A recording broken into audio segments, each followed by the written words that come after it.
good to have you back for another day of Bible study as we are continuing on through our conversation about peace.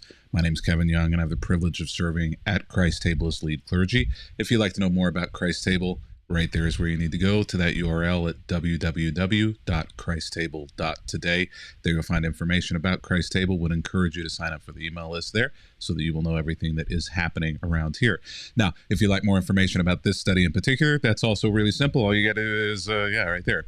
Go.christstable.today/peace is the place you're going to go. There are a couple of downloads there. One's a list of all of the readings, as well as a curriculum that is absolutely free with a question each and every day, some space in order to complete that question, and it will be helpful to you. No strings attached. Don't need to put in an email address or anything. We just want to give away the resources as much as we can. Now, I will say, if you don't mind helping us out, we do offer printed versions of that free PDF.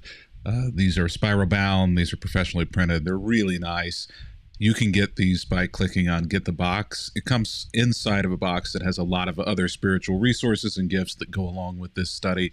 That helps us out financially when you do that. If you're able to participate in giving regularly, we would love for you to do that. We send these boxes to those people for free who give regularly, or if you just want this box in particular, all you got to do is click on the button right there in the URL that says Get the Box, and we will get it out to you in order to go along with this study each and every day. Now, one other thing that I want to make sure that you're aware of, we talk about this a lot around here, but I just want to make sure that you know you can't really say it enough. And some of you are saying, yes, you can. You've already said it too much. Well, sorry, I'm going to say it one more time. Reconstruct Your Faith, a book that came out just about a month ago to help you understand deconstruction, which was a part of my spiritual journey as well as my journey of reconstruction. Everybody's journey is different through deconstruction and reconstruction, but all of them usually have a lot of doubt and questions and reframing and repair that needs to be done. And this book will walk through my journey of that, but also the things that really helped anchor and save my faith. So if you're going through deconstruction or going through a time of doubt and questions, this book will be very helpful to you. Or if you know somebody who is, this book will be helpful to you. And it is written to certainly talk about some of my frustrations with faith and with the church, but it also isn't intended to be on one end or the other of that. It's middle of the road. And so I really wanted it to be accessible to people no matter where you were on your spiritual journey. And so take advantage of that. All you got to do to find out more information or get a copy is to visit the URL right there at the bottom of the screen, drkevinyoung.com. So today, as we continue on in our journey through this conversation about peace, we find ourselves in Psalm, again, 119 verses 161 through 168. Now, this may well be our longest set of readings for the day, for the series, but hopefully you will forgive that. It's not too long. It's only 7 or 8 verses there. And one of the things that was the reason for us doing that on this one was because this is a strophe. It is a set of verses that are to be taken together in the book of Psalm. And the book of Psalm is a psalm book. And so you might actually say that this is a stanza. And so we thought that it would be great for us to take these verses together. So we're pulling it together, and it's actually really short in comparison to a lot of the other verses that we assign at other studies at other times. So why don't we just go ahead and jump right into this stanza of the song, and then we'll take it from there. Psalm 119. Powerful people harass me without cause. So we're back to this idea of persecution, which we've been in for a couple of days now. But my heart trembles only at your word. So other people persecute me. They want to cause me to tremble, but there's only one thing that causes me to tremble: your word. I rejoice in your word, like one who discovers great treasure.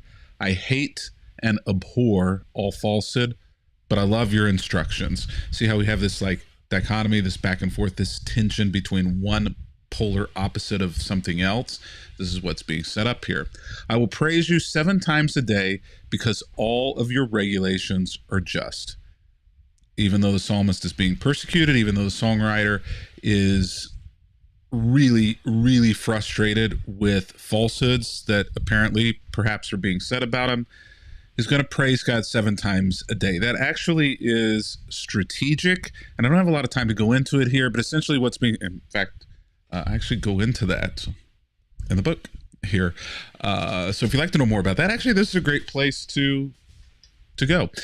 What is that? Well, in the book, you go to the chapter on prayer, because that is what is in view there. I will praise you. With the book on the ground. I will praise you 7 times a day. That is a allusion to the fact that he prays. Daybreak, mid-morning, lunchtime, afternoon, late afternoon, evening, at bedtime, middle of the night, 7 times. Because your righteous regulations are just.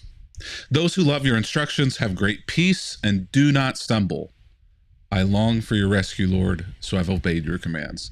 Those who love your instructions have great peace and do not stumble. I long for your rescue, Lord, so I've obeyed your commands. And there is our word, peace. In the Hebrew, the word is shalom. That is a word that perhaps you have heard. It's a very specific type of peace.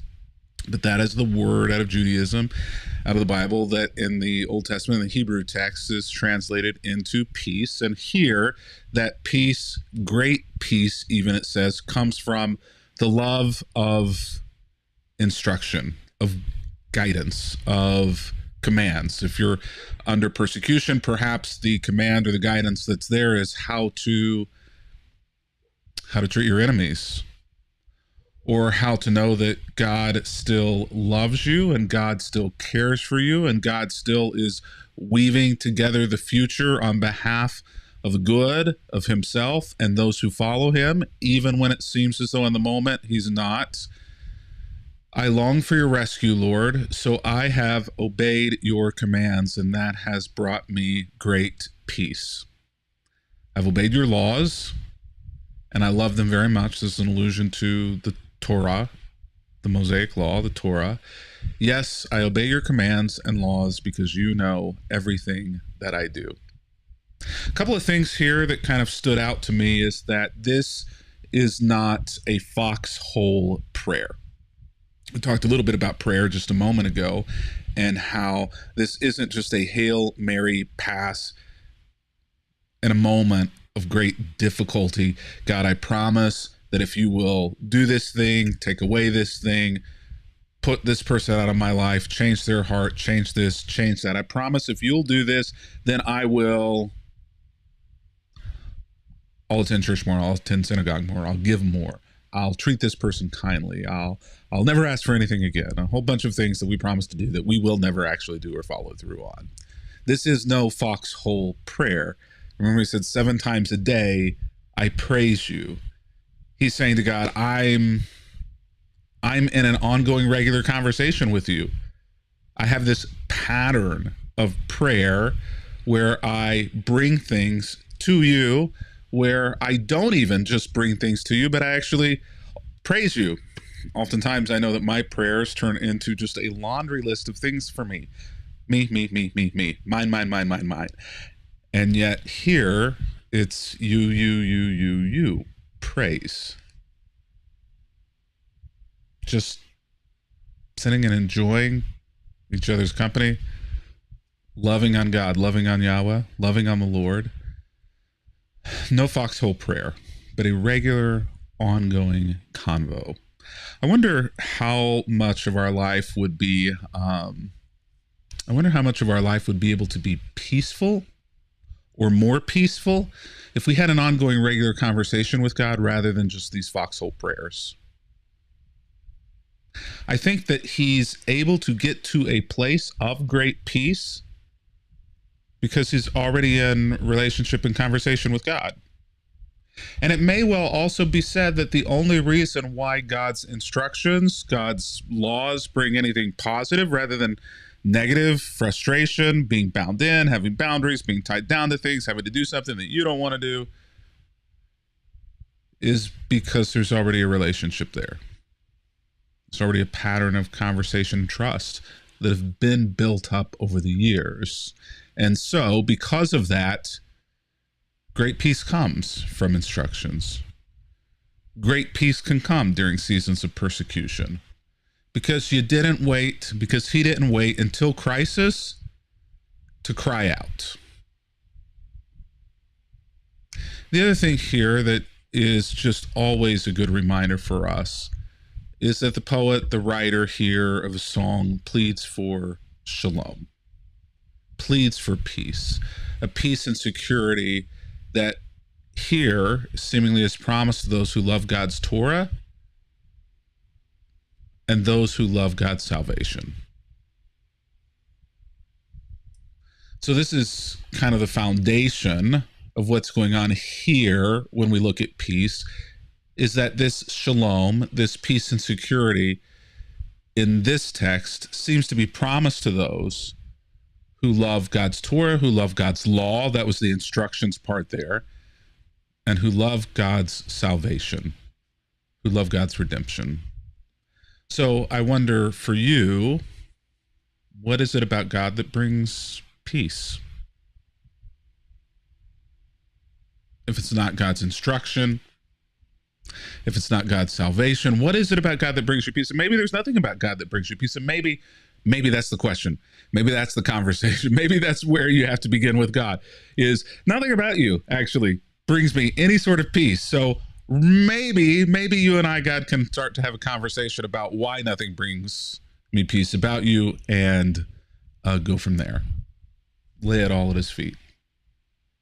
So our activity for today, if you have the study by PDF or by print, here it is: create a definition for peace.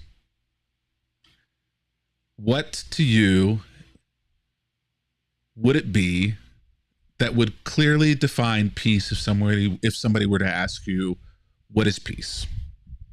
Can you tell me what peace is? And that is the activity for today. So again, a reminder, if you like those study materials, super easy to acquire. All you have to do is visit that website right there, go.christstable.today/peace. We'll be back tomorrow, continue on this, and I hope that you'll both be here, that you'll have the materials so that you'll be able to participate with us as well and continue on this journey. Every day stands on its own. If you miss one, don't worry about it. You don't need to go back and do an old one in order to catch up. Just start where you are. We've still got another week and a half to go in the study, and we're looking forward to having you along with us each and every day of the journey. And thanks for being here. And I'll say until tomorrow,